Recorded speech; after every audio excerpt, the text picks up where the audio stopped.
A palavra imperialismo é bem antiga, ela vem do latim imperium, certo? E se referia ao Império Romano. Todo o sistema em que um país, digamos, ou uma região domina uma região muito mais vasta que seu território original, certo? E a administra durante um certo período de tempo. Quando falamos do imperialismo mais recente, se trata efetivamente de um uso daquela velha palavra para denominar um fenômeno que, no entanto, é diferente. Estamos falando do imperialismo capitalista, que tem seu auge no último quartel do século XIX.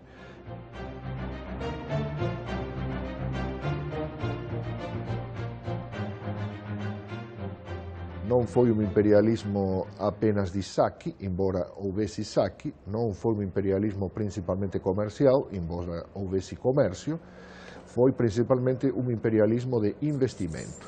Esse novo imperialismo, o imperialismo mais recente, buscava garantir fontes de matérias-primas com exclusividade para as metrópoles, que nessa altura já eram metrópoles capitalistas, ou seja, industrializadas e que precisavam dessas fontes de matéria-prima com exclusividade para poder elaborar os produtos manufaturados ou industrializados que iriam vender em todo o globo. E, em segundo lugar, e isto é ainda mais importante, buscava um escoadouro para a plétora, para o excesso de capitais que havia nas metrópoles.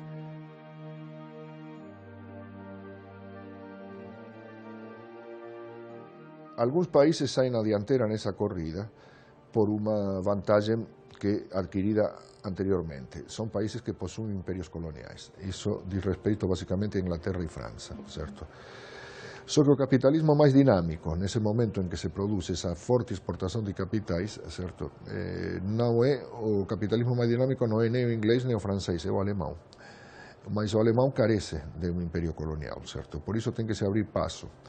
Um resultado disso é a Conferência de Berlim de 1885, celebrada não por acaso em Berlim, onde se faz a partilha da África. A distância que separa hoje a África da Europa, do ponto de vista do nível de vida, ou dos Estados Unidos, essa distância sideral se criou nessa época, certo?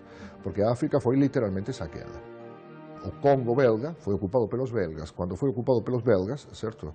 E o Congo belga tinha uma peculiaridade, era propriedade pessoal do rei da Bélgica, o rei Leopoldo. O Congo belga tinha 30 milhões de habitantes. Quando os belgas se retiraram, o Congo tinha 8 milhões de habitantes, certo? Ou seja, foi uma hecatombe semelhante a dos índios americanos. De um lado, as potências coloniais se expandiram como nunca no passado. O crescimento do Império Inglês foi muito mais rápido durante essa era, durante todas as eras anteriores do Império Inglês, certo? E, em segundo lugar, essa expansão do capital não se refere apenas ao mundo colonial, porque o capital inglês, também alemão, francês, belga, holandês, enfim, de outros países, até italiano, certo, em certa medida, se expandiu para países que não eram colônias, certo? O caso típico são os países latino-americanos, que passaram a ter um domínio completo de suas economias, tanto do ponto de vista financeiro quanto do ponto de vista industrial e comercial, certo? Por países estrangeiros. Eram capitais que se deslocavam, certo? À procura de atividades produtivas que produzissem um lucro. Como essas atividades eram coisas como obras de saneamento, construção de estradas de ferro, criação de empresas de exploração de recursos minerais, naturais, etc., etc., era necessário exportar também pessoas.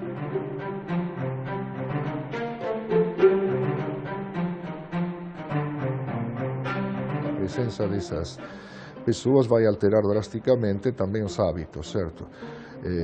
As pessoas passam a se vestir como ingleses, todos nos vestimos como ingleses até o dia de hoje, certo? Paletó, gravata, era uma vestimenta tipicamente inglesa, e transforma o esporte que os ingleses praticavam como esporte mais popular desde meados do século XIX, que era o futebol, no esporte do mundo, certo? Passa a ser um esporte mundial.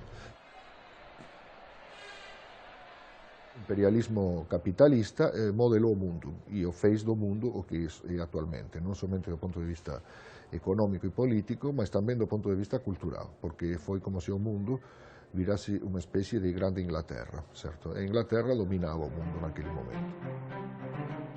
Surgiu nesse momento diversas teorias a respeito da superioridade racial, mas não era propriamente ainda teorias de caráter nazista, ou seja, que estabeleciam uma gradação entre as raças ou coisa que o valha. Ela não foi feita para exterminar os povos nativos, mas para dominá-los, certo? Então não falava em superioridade germânica, inglesa ou qualquer outro povo branco, senão em superioridade branca em geral.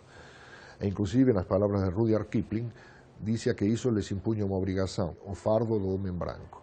O homem branco era superior, mas por esse motivo tinha um fardo moral que carregar, a saber, tinha que civilizar os povos atrasados.